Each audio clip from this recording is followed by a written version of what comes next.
Bueno, tiene como título El Anticristo. Hijitos, han llegado los últimos tiempos y así como ustedes oyeron que el anticristo viene, ahora han surgido muchos anticristos. Por esto sabemos que han llegado los últimos tiempos. Ellos salieron de nosotros, pero no eran de nosotros. Si hubieran sido de nosotros, habrían permanecido con nosotros. Pero salieron para que fuera evidente que no todos son de nosotros. Pero ustedes tienen la unción del Santo y conocen todas las cosas. No les he escrito porque no conocen la verdad, sino porque la conocen, y porque ninguna mentira procede de la verdad. ¿Quién es el mentiroso, sino el que niega que Jesús es el Cristo? Este es el anticristo, el que niega al Padre y al Hijo.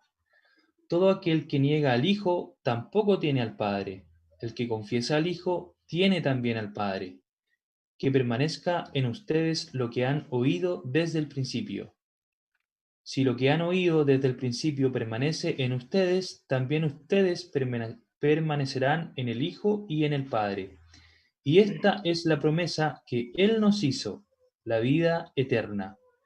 Les he escrito esto acerca de los que los engañan.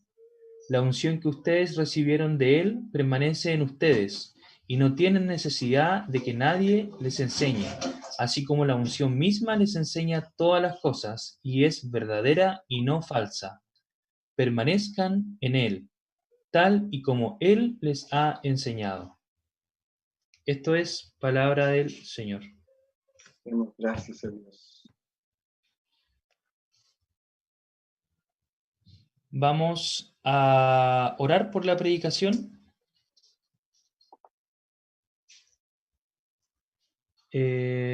Martín, como les comentó, va a hacer la predicación en vivo, no es un video grabado, así que con mayor razón vamos a orar, ¿ya?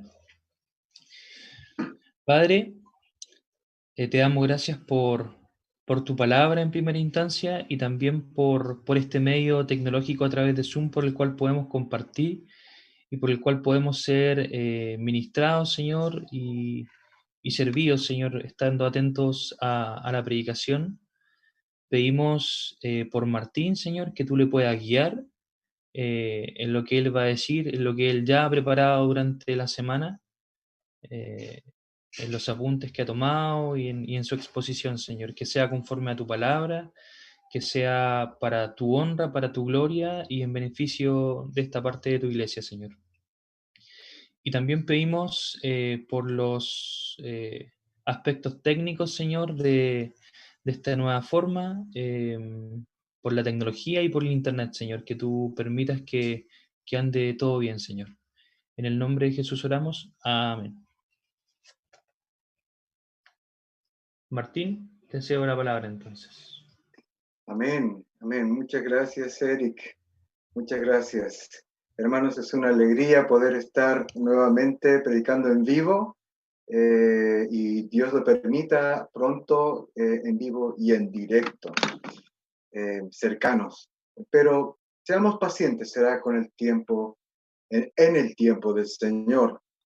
Y todo esto me está llevando a pensar, más lo que estamos estudiando en Juan, que probablemente hay una frase que se ha dicho con mayor intensidad en estos días de pandemia y también, seamos honestos, días con tantas malas noticias. Vemos estos conflictos en el mundo y también vemos situaciones de dolor muy cercanas a nosotros dentro de nuestra iglesia, en nuestras familias, y ninguno de nosotros está libre de sufrimiento, de tener una experiencia cercana de dolor y sufrimiento.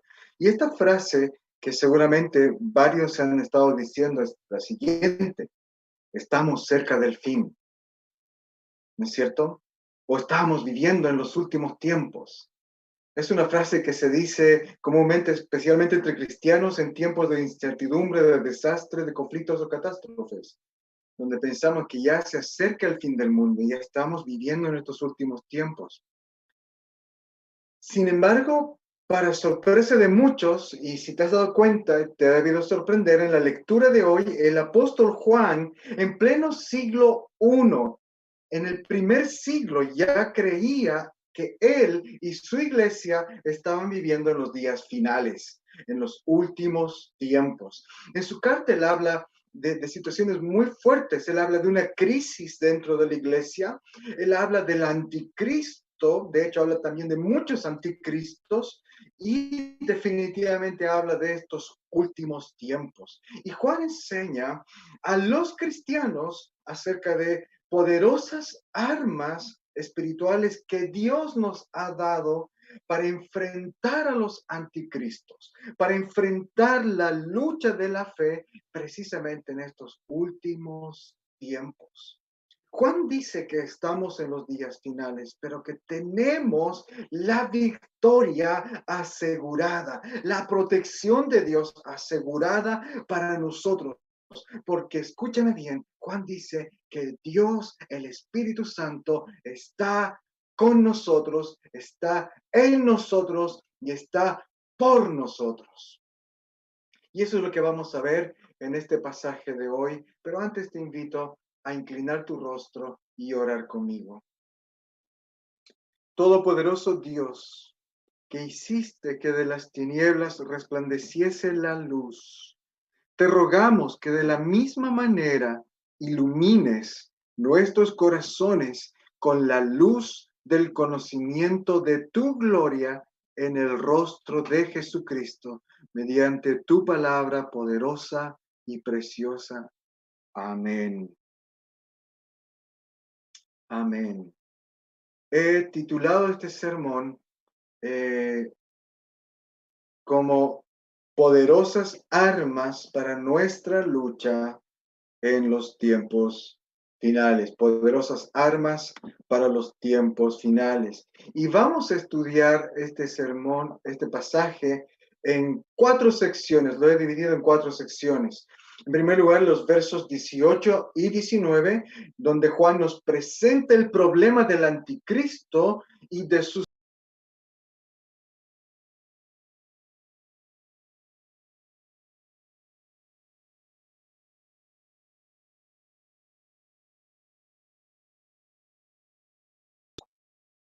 Ahora sí, estaba silenciado. ¿Me escuchan, no es cierto? Vale. Volvamos entonces a estas 4 secciones del pasaje. La primera sección nos presenta el problema del anticristo. La segunda sección, los versos 20 al 21, Juan nos habla de nuestra poderosa protección que tenemos de parte de Dios en la unción. Y vamos a ver qué quiere decir estas cosas. Versos 22 y 23 nuevamente vuelve a hablar del problema de estos anticristos que tiene que ver con una gran herejía que ellos están enseñando. Y finalmente Juan en los versos 24 al 27 nos habla de las poderosas armas de protección que el Padre nos ha entregado para enfrentar estos últimos tiempos. Así que vamos rápidamente al verso, perdón, a la sección inicial, a la primera sección, versos 18 y 19, donde Juan nos presenta el problema del anticristo y sus agentes. Al leer estos versos podemos percibir un tono de urgencia y de preocupación en Juan.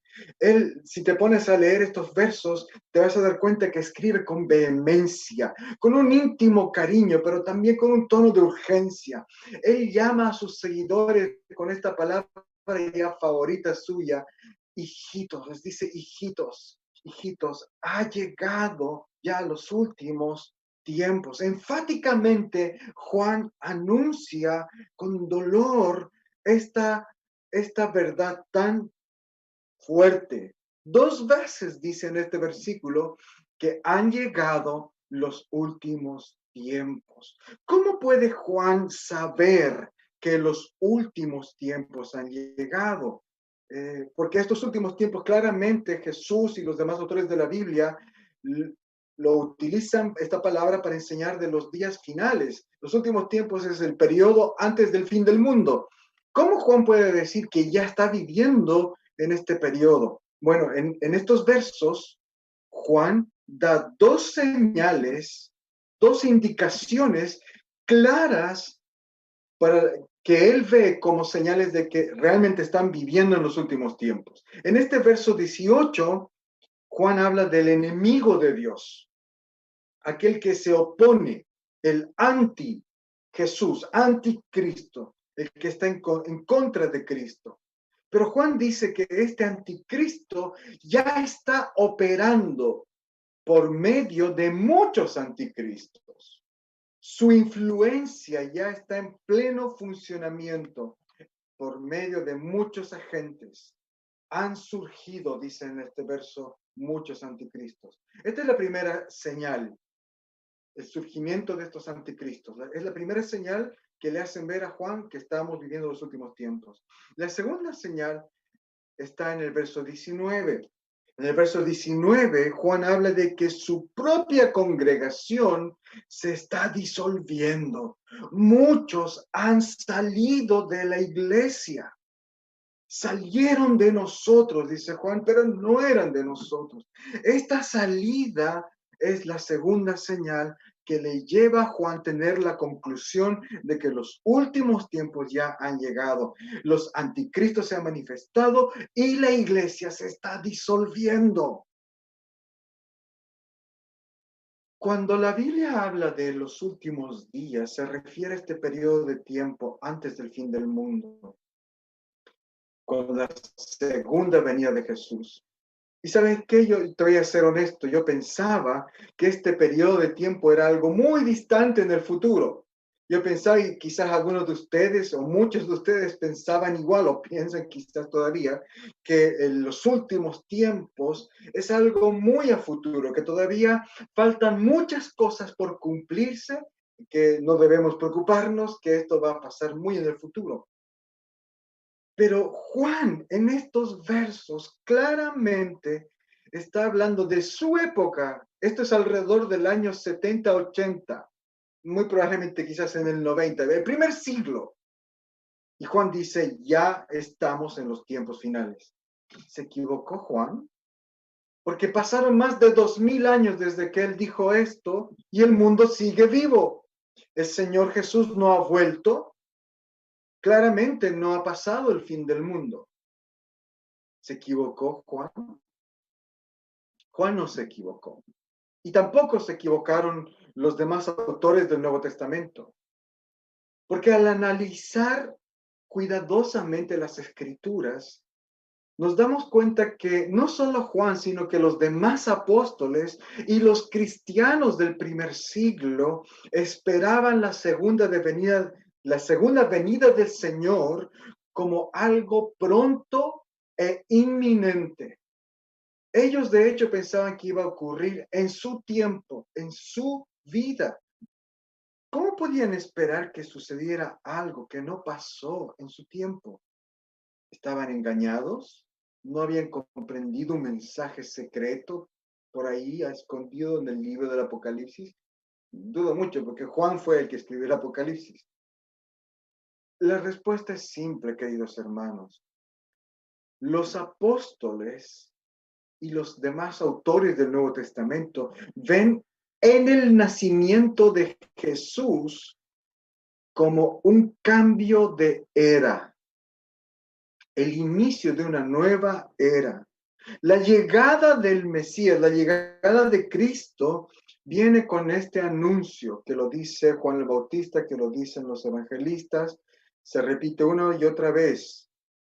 Se anuncia el reino de Dios se ha acercado. Es la era del reino.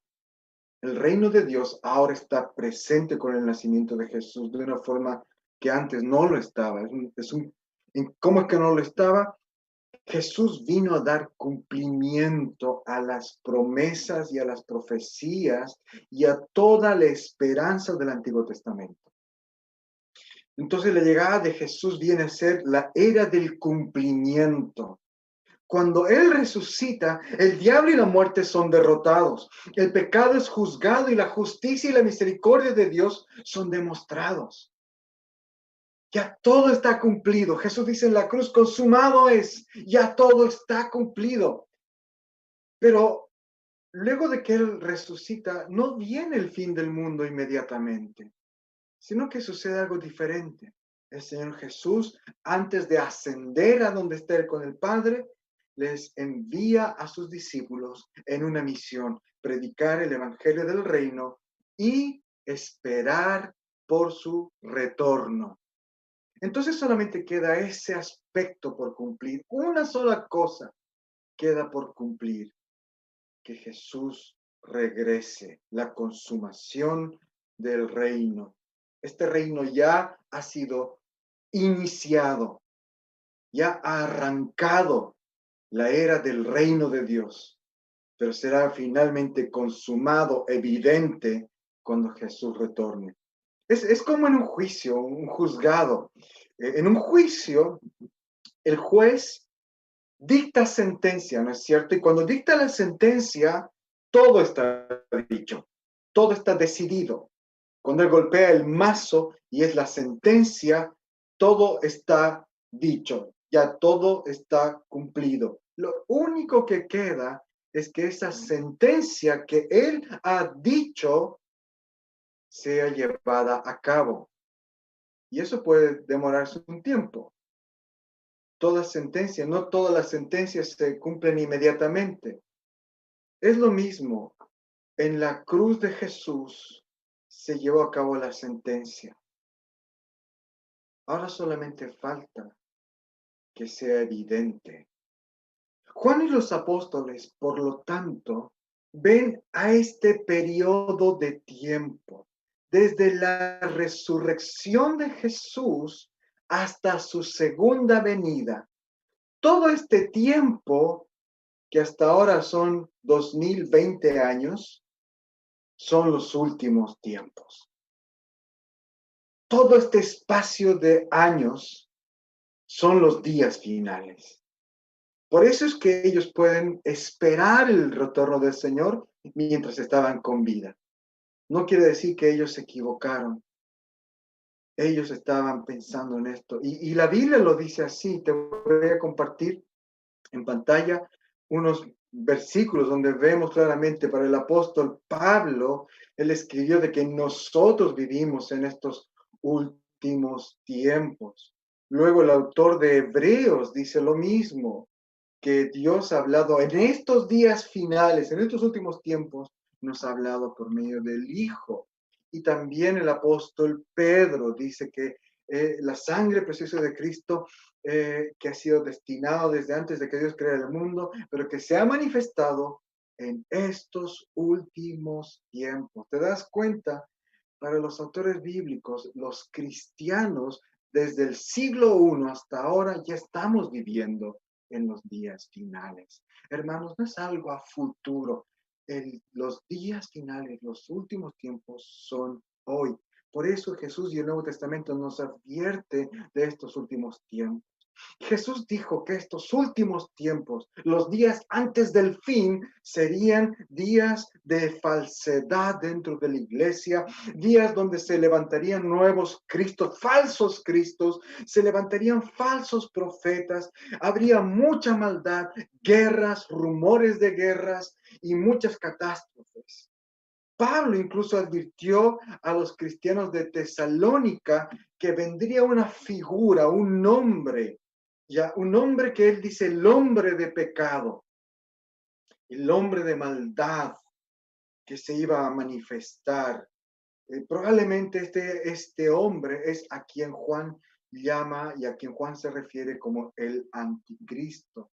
Entonces, nuestro pasaje de hoy, Juan simplemente está ampliando la información. Juan nos está diciendo que ese hombre de maldad, la maldad del anticristo, ya está operando en la forma de muchos anticristos. Queridos hermanos, debemos esperar el retorno del Señor. Cristo siempre está a las puertas nuestras. No es que faltan un montón de cosas por cumplirse para que Él recién regrese. Juan, Pedro, Pablo estaban esperando en sus días que el Señor regrese. porque ellos sabían muy bien que no quedaba nada por cumplirse, que el anticristo ya estaba operando, que estos son tiempos de dolor, de sufrimiento, y es verdad, a lo largo de todo el mundo, quizás no tanto en nuestra tierra donde vivimos, hemos experimentado estos últimos siglos, tiempos de mayor buen vivir, no hemos vivido guerras, pero en otros lugares del mundo definitivamente, Azerbaiyán, Siria, etcétera, etcétera. En esos lugares del mundo ellos ven la guerra, el sufrimiento, el dolor. Es así, a lo largo de la historia, en diferentes puntos del mundo, la gente, los cristianos, experimentan sufrimiento y dolor. Y por supuesto, hoy día, este asunto del COVID a nivel mundial nos está haciendo ver aquello que Juan ya sabía. Estos son los días finales. Cristo puede volver hoy o mañana, cualquier momento. No sabemos cuánto se va a demorar. Lo que sí sabemos es que cuando el Señor regrese, va a ser evidente para todos, será un evento cósmico. Esta vez no será como la primera vez que solo unos pocos se dieron cuenta, unos pocos lo vieron. La segunda venida será un evento global y sorprenderá a todos. Será cuando nadie menos se lo esperaba. Incluso los cristianos seremos sorprendidos, pero con gozo. Así que estamos viviendo definitivamente los últimos días. Entonces podemos entender mejor por qué Juan escribe con este tono de urgencia. Porque él está viendo de cerca la maldad del anticristo. Juan está viendo que el espíritu del anticristo ya está operando y funcionando, pero no solamente en el mundo, no solamente con el emperador romano, con la persecución que ya estaba comenzando en estas épocas, cuando él escribió esto, ya estaba comenzando a perseguirse a los cristianos. Juan vio que el poder del enemigo, el poder del anticristo, no solamente estaba funcionando afuera, sino que dentro de la iglesia. Y esto es lo que le aflige grandemente. En el verso 19, Juan describe a estas personas que salieron de la iglesia como los anticristos. La salida de esta gente de la iglesia es la prueba de que la obra del anticristo ya está operando. Y decir esto es algo tremendo. Porque decir esto es reconocer que la obra del enemigo de Cristo, el anticristo, ha tenido éxito dentro de la misma iglesia.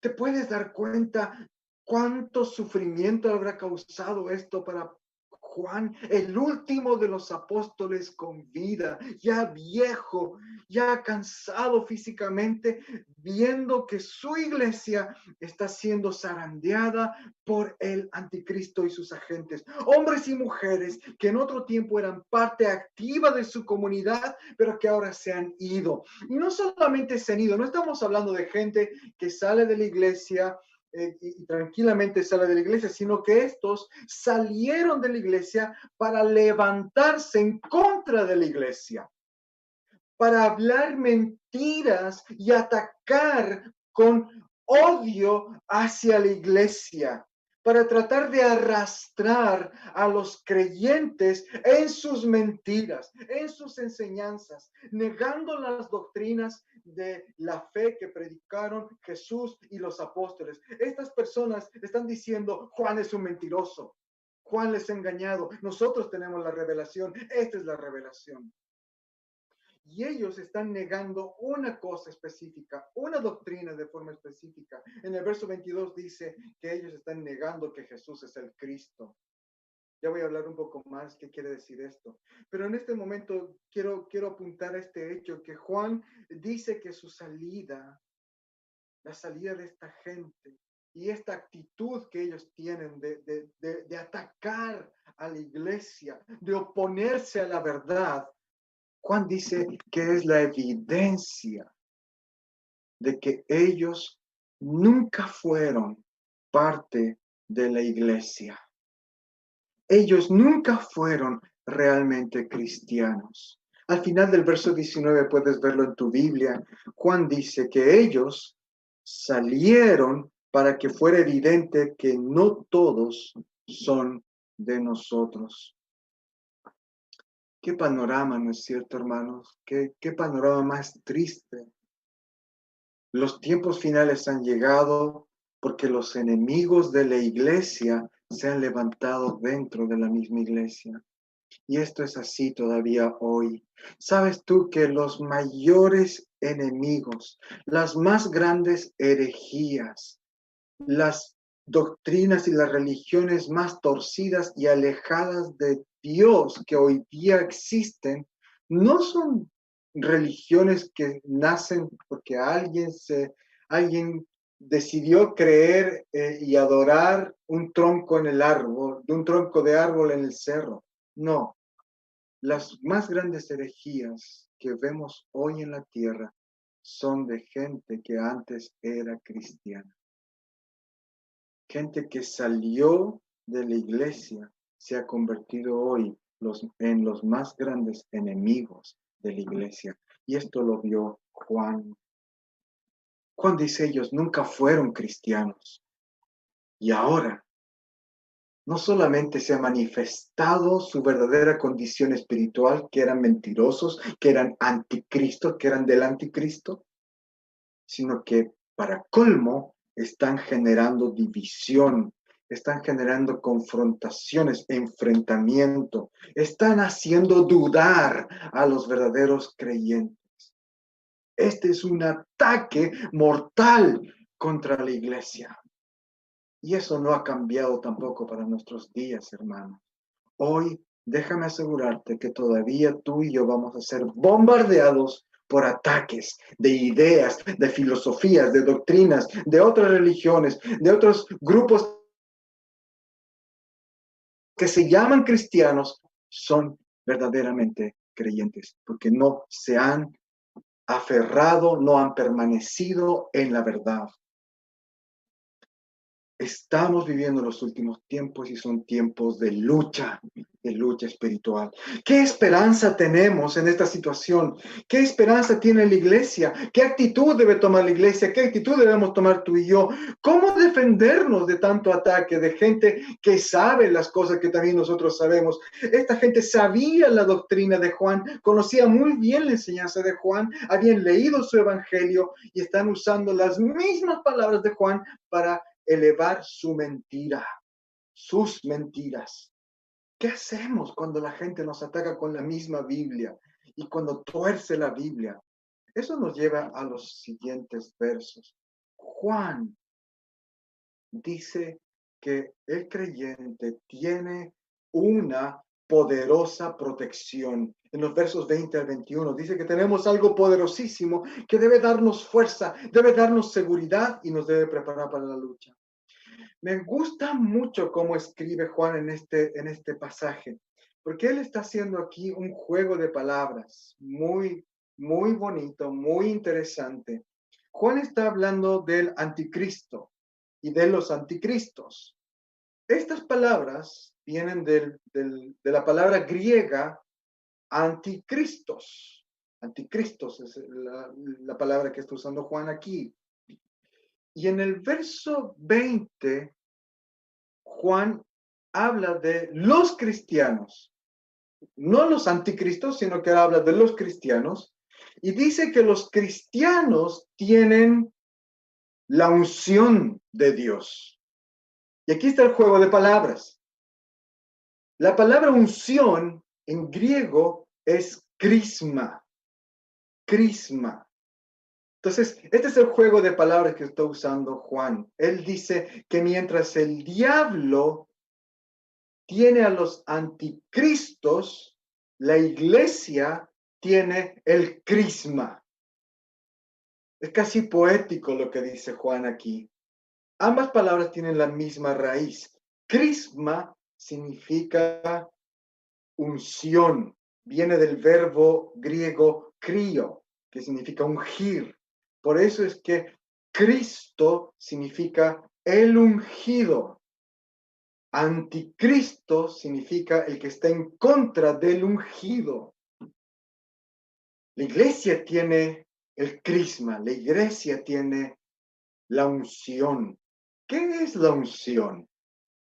¿Qué es la unción? Ungir, literalmente, es el acto de untar. Untar, así como se unta un ungüento, como se unta una pintura. En el Antiguo Testamento, la acción de untar, de ungir ritualmente, tenía un propósito. Era señalar la pertenencia, sellar a algo o a alguien como perteneciente de forma exclusiva para Dios. Esto lo vemos, por ejemplo, en Levítico, que estudiamos la última vez. Moisés tomó aceite y con ese aceite marcó, untó, selló, ungió el tabernáculo. Y de esa manera lo santificó, lo apartó para Dios. Entonces la unción es un sello que indica esto es de Dios, le pertenece a Dios. Pero también la unción es un sello que indica que el Espíritu Santo está en esa persona. Cuando se unge una persona, era para señalar de que el Espíritu Santo está en esa persona. ¿Pero por qué? ¿Para qué el Espíritu Santo llega en alguien? En el Antiguo Testamento era para darle autoridad al rey. El Espíritu Santo descendía sobre el rey para darle autoridad para gobernar, para ser rey. El profeta Samuel ungió al rey David. De esa manera, esa unción era el sello, la demostración, la prueba de que el Espíritu Santo estaba sobre él, dándole autoridad para gobernar. Pero también la unción era el sello de Dios de que el Espíritu Santo estaba en una persona, dándole autoridad para hablar de parte de Dios. Los profetas eran ungidos, así como el profeta Isaías dice: el Señor me ha ungido para proclamar las buenas nuevas. Entonces, cuando la Biblia dice que Jesús es el Cristo, Jesús es el ungido, está diciendo que Él es el Hijo de Dios. Él tiene una relación de pertenencia especial con Dios, es su Hijo, pero también es su santo, es su profeta. Él habla de Dios, Él está lleno del Espíritu Santo. Por eso Jesús es el Cristo, Él es Dios. El Espíritu Santo está con Él. Ahora, cuando Juan dice que los cristianos, que los creyentes, que tú y que yo hemos recibido la unción, está diciendo que le pertenecemos a Dios. Tú y yo hemos sido también sellados.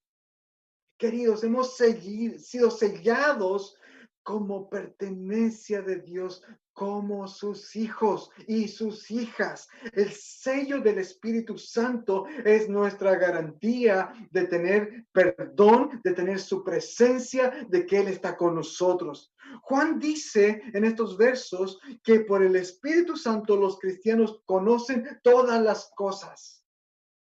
La unción nos da a conocer todas las cosas. El Espíritu Santo es quien nos da discernimiento, nos lleva a toda verdad. De hecho, Juan llama al Espíritu Santo como el Espíritu de verdad, el que nos guía a toda verdad. Hermanos, no debemos tener miedo a las mentiras del diablo, a las mentiras de los anticristos, al ataque de las herejías, aquellas doctrinas que cuestionan nuestra fe, aquellos que quieren hacernos dudar y arrastrarnos a otras religiones, a otras doctrinas, a las críticas que tienen los anticristos. No debemos temerlos, a todos aquellos que atacan a la iglesia, porque nosotros tenemos el Espíritu Santo. Nosotros tenemos su Espíritu que nos lleva a la verdad, que nos lleva a conocer todas las cosas. Podemos discernir la mentira. Podemos identificar la falsedad en las enseñanzas torcidas. Juan quiere que los cristianos se levanten en contra de las herejías, que en lugar de tenerles miedo, nos enfrentemos a ellas en el poder del Espíritu Santo.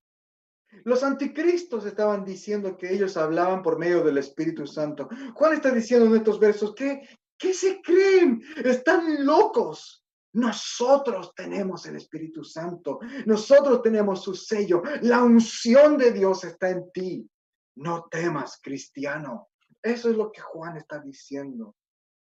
El sello del Espíritu Santo te guía a la verdad. La unción te guía a la verdad.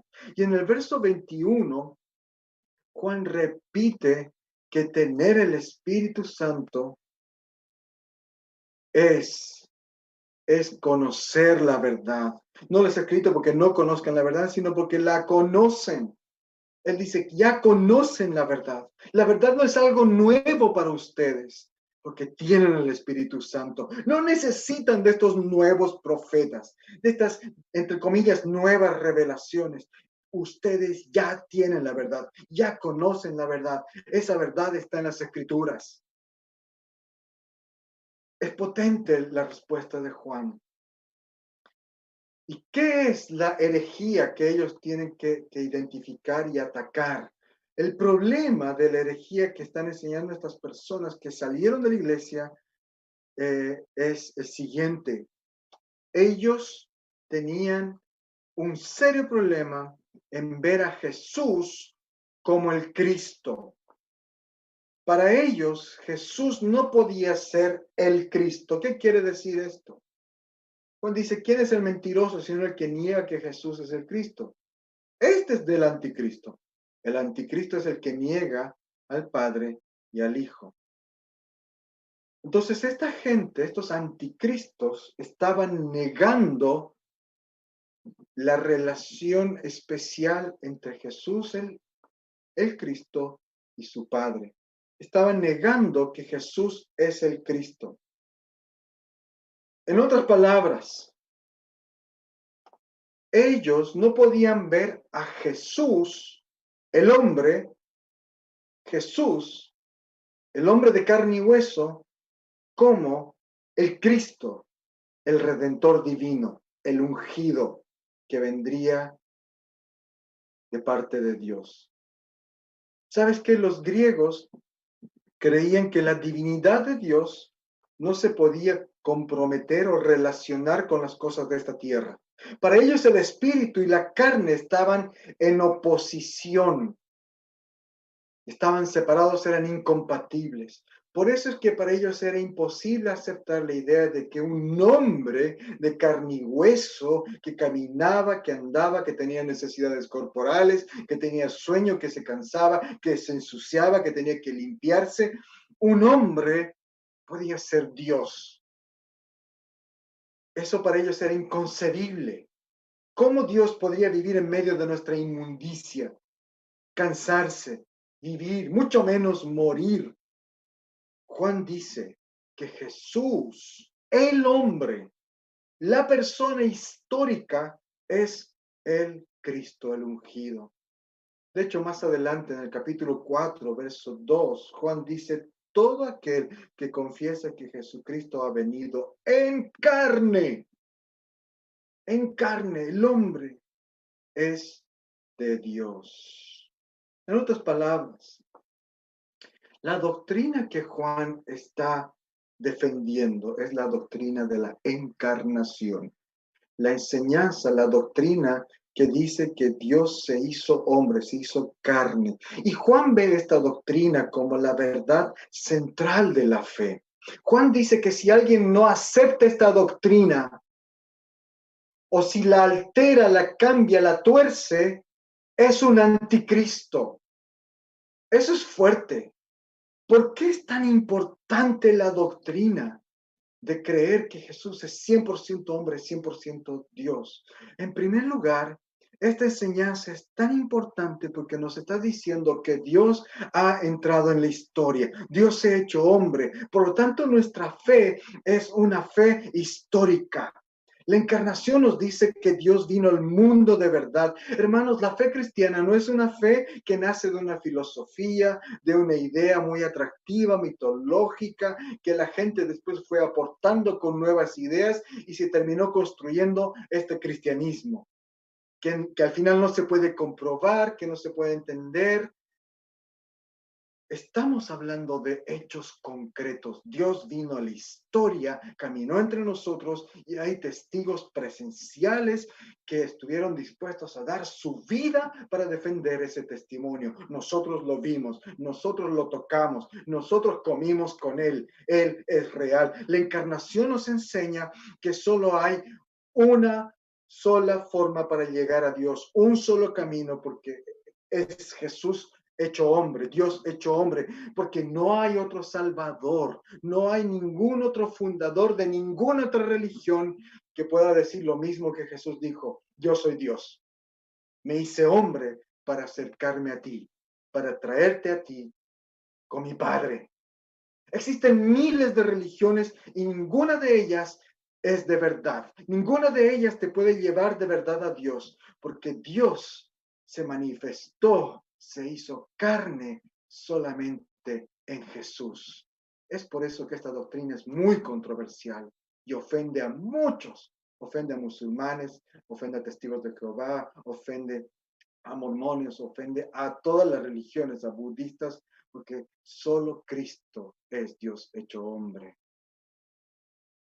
Y es por eso que a lo largo de la historia la gente quiere eliminar esta doctrina o torcerla, suavizarla, decir: sí, Jesús es un camino más de otros varios que hay, pero nadie puede decir que es Dios hecho hombre, nadie. Su llegada en la carne también nos muestra otra verdad muy poderosa, que cuando Jesús murió en la cruz, Él estaba verdaderamente representándote a ti y a mí ante el Padre. La humanidad entera estaba siendo representada en Él. Si Jesús no fuera Dios hecho hombre, no fuera un hombre de carne y hueso real, entonces su muerte en la cruz no tendría sentido. ¿Qué sentido tendría que Dios muriera en la cruz o aparentar una muerte, suavizar el dolor del flagelo con su poder sobrenatural? Eso no es un hombre que está pagando por la culpa del hombre, pero Jesús sí fue un hombre. Un hombre vivió la vida santa y perfecta que Dios demanda, cargó la cruz de verdad y recibió el castigo por los pecados del mundo. Él nos representó y nos representa todavía ante el Padre. Por eso es que la encarnación es central para la fe cristiana. No podemos transar esta doctrina. La gran mentira del diablo y de los anticristos es negar que Jesús es 100% verdaderamente Dios y verdaderamente hombre. Hermanos, esta verdad quizás no la podamos comprender porque supera nuestra lógica, pero debemos abrazarla como la verdad que enseña la Biblia. Debemos amarla y debemos protegerla y defenderla contra aquellos que atacan esta verdad. La verdad de la encarnación nos da firmeza en la fe, en una fe histórica. Y la verdad de la encarnación nos muestra que Dios de verdad cargó nuestro pecado. Eso nos lleva a la última sección. Juan nos habla de dos poderosas armas que siempre deberían estar disponibles en todo arsenal cristiano. Porque estamos en guerra, hermanos, estamos en una guerra espiritual. Y en estos versos 24 a 27, Juan nos habla de estas armas poderosas que Dios nos ha dado. Leamos los versos 24 y 25, por favor. Ahí Juan dice que permanezcan ustedes lo que han oído desde el principio. Si lo que han oído desde el principio permanecen ustedes, también ustedes permanecerán en el Hijo y en el Padre. Y esta es la promesa que Él nos hizo, la vida eterna. Hermanos, siempre debe permanecer en nosotros la enseñanza bíblica. Juan dice lo que han oído desde el principio. Se está refiriendo al testimonio de Jesús, el testimonio de los apóstoles que ya fue predicado. De hecho, a estas alturas, cuando Juan está escribiendo esta carta, él ya había escrito el evangelio, su evangelio. Entonces está diciendo aquí a los cristianos, eso que ya les he escrito, eso que ya recibieron de Pablo, de Pedro, de los demás apóstoles, eso que Marcos ya escribió, que Lucas ya escribió, eso que ustedes conocen, eso es en lo que deben permanecer. Permanezcan en la enseñanza, lo que han oído desde el principio, el testimonio de estos apóstoles, las escrituras. Juan dice que permanezcan ustedes lo que han oído desde el principio. Con eso nos está diciendo que debemos aferrarnos, debemos atesorar, guardar, proteger la enseñanza de la fe, la enseñanza apostólica. Queridos, Juan quiere que todo cristiano, que tú y yo seamos preparados, que conozcamos bien nuestra Biblia y que podamos defender nuestra fe. Si el cristiano permanece en la enseñanza, entonces no se va a extraviar como los anticristos. Tampoco va a ser arrastrado, confundido por sus mentiras y engaños. Para luchar en estos últimos tiempos necesitamos permanecer en la doctrina bíblica, en el estudio, en la lectura de la palabra. Hermano, hermana, tienes que conocer tu Biblia. Pero Juan va más allá. En el verso 26 dice que los que les engañan van a seguir atacando, van a seguir levantándose engañadores. Así que hay otra arma, además de conocer, además de aferrarse a aquello que ya conocemos. Juan dice que cuando venga el engaño, debemos enfrentarlo no solamente de forma intelectual, no solamente de forma doctrinal a partir de la enseñanza, sino que debemos enfrentarlo en el poder del Espíritu Santo. Juan en el verso 27 vuelve a tocar el tema de la unción.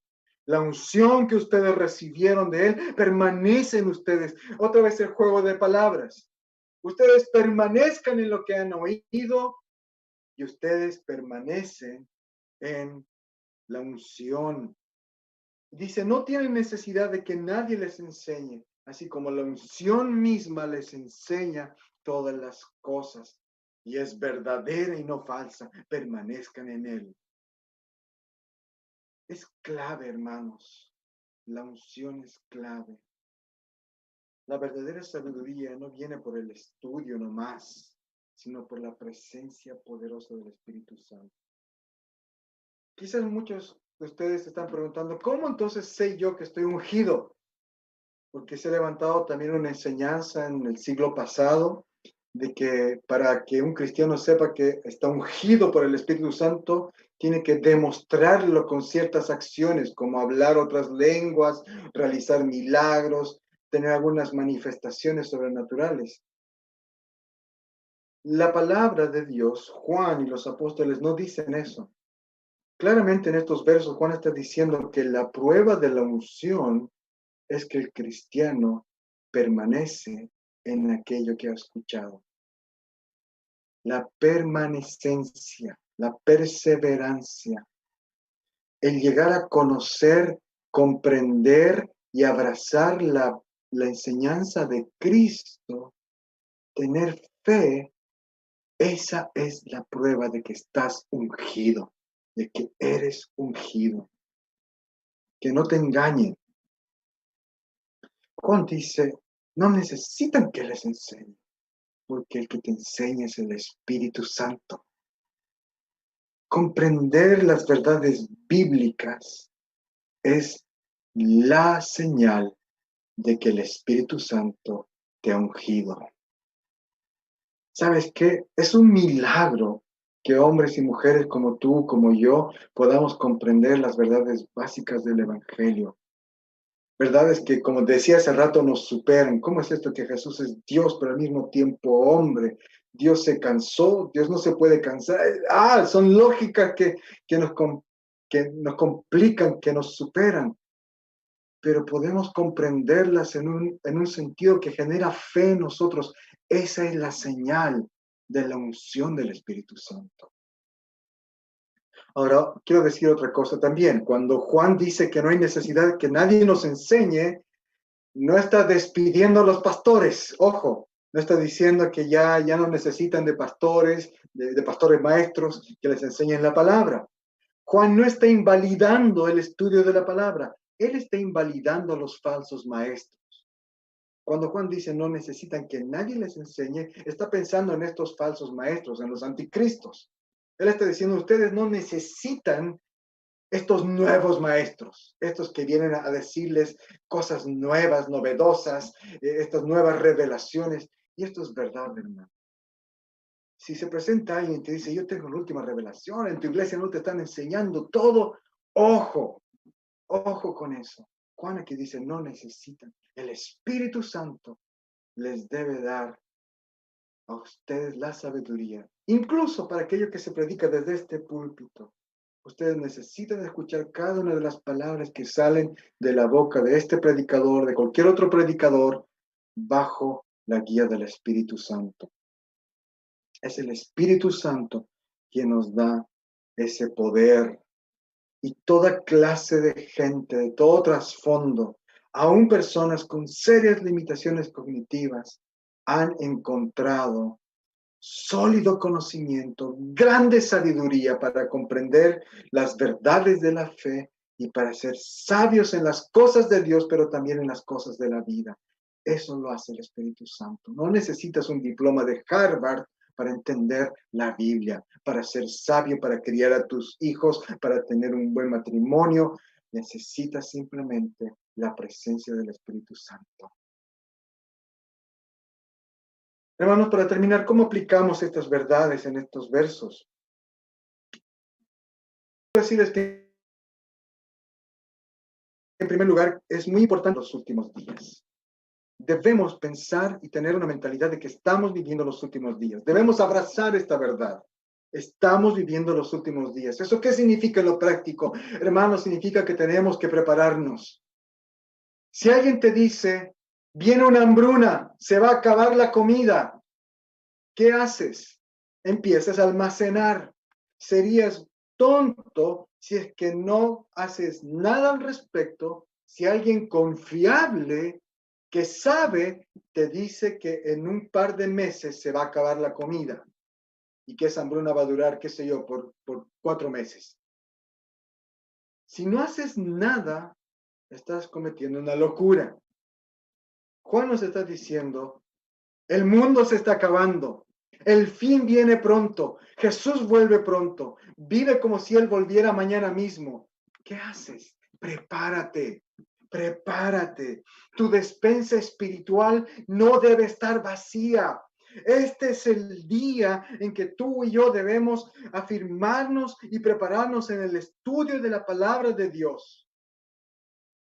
El cristiano debe vivir en constante preparación para amar al prójimo, para servir a Dios, para conocer su Biblia, para darla a conocer a otros. No esperes que llegue la necesidad, que te golpee el problema, el dolor, la angustia, para ir recién saber qué dice la Biblia respecto al dolor, a la enfermedad, a la muerte. No sé qué dice Dios en estas situaciones. ¿Qué dice Dios cuando pierdo mi trabajo? No, ahora prepárate. ¿Qué dice Dios para estas circunstancias de la vida? Y cuando venga la pérdida de trabajo, la pérdida de salud, la muerte, lo que sea, tú ya vas a estar preparado con la palabra de Dios y vas a saber enfrentar esas situaciones con la verdad, con la verdad. Hermanos, esto me ha golpeado muy fuerte a nivel personal y familiar. Cuando vino la enfermedad a nuestra familia, cuando vino la muerte en Bolivia, en nuestra familia, nos dimos cuenta que Dios en su gran amor, los años pasados, cuando no estábamos viviendo enfermedades tan fuertes, cuando no había muerte en nuestra familia, Él nos estaba preparando. De manera que cuando nos tocó vivir estas cosas, no estábamos desnudos, no estábamos con la despensa vacía. Aún así, necesitamos y tuvimos que necesitar ayuda. Pero ¿sabes qué? No nos pilló desprevenidos, solos. Y eso es lo mismo para ti y para mí, hermano. Este es el tiempo. Son los días finales. Preparémonos. También este pasaje nos está invitando, nos está recordando que debemos afirmarnos en la poderosa verdad de la unción. La unción. ¿Te has puesto a pensar que has sido ungido? El Señor te ha marcado como suyo. Eres de Dios. El sello de esa pertenencia es su espíritu en tu vida. Le perteneces a Él. Él ha puesto su marca en ti. Por lo tanto, no hay quien pueda tocarte, dañarte, apartarte de Él. No hay quien pueda destruirte, separarte o sembrar duda respecto a tu fe. El Espíritu es quien te capacita, el Espíritu es quien te conduce a la verdad, el Espíritu es quien te enseña. Nada puede frenar la obra del Espíritu Santo en tu vida ni en la mía. Juan nos recuerda que debemos enfrentar todas las doctrinas, todas las mentiras, todas las falsedades y debemos prepararnos en este tiempo. Este es el tiempo para andar en el poder del Espíritu Santo. Hermanos, el cristiano, tú y yo no seremos derrotados, aunque el mundo nuestro se venga abajo, aunque se levante un tsunami de pruebas, de dolores, de luchas, de ataques en contra de nosotros, no nos destruirá. Y cuando pase el tsunami, nos veremos firmes, parados, levantados, porque el que nos sostiene es el Espíritu Santo. El que nos pone de pie es el Espíritu Santo. El que nos da vida es el Espíritu Santo. El que nos capacita es el Espíritu Santo. Somos sus hijos, sus hijas. Él nos ha ungido. Su presencia está con nosotros. Su presencia está en nosotros y su presencia está por nosotros. Por el Espíritu Santo, hoy tú y yo podemos enfrentar las oleadas de ataque del anticristo, de sus enemigos, del mundo y de la pandemia y de lo que venga. No porque seamos fuertes y bacanes, sino porque Cristo está en nosotros por medio de su Espíritu Santo y nos ha ungido. Hermanos, cobremos ánimo y fuerza. Levantémonos. Así estás con tus últimas energías. Así estás arrastrándote. Sigue adelante. Él está con nosotros. Él está por nosotros. Dios te bendiga. Oremos. Te invito a orar. Padre, gracias por la presencia incomparable del Espíritu Santo en nuestras vidas. Te rogamos que el amor del Señor Jesucristo nos lleve a ti, Padre. Que el poder del Señor Jesucristo nos fortalezca en tu servicio. Y que el gozo del Señor Jesucristo llene nuestras almas en estos tiempos que necesitamos de gozo, de paz y de reafirmación. Y que la bendición del Dios omnipotente, el Padre, el Hijo y el Espíritu Santo sea con todos nosotros y more con todos nosotros, ahora y para siempre. Amén.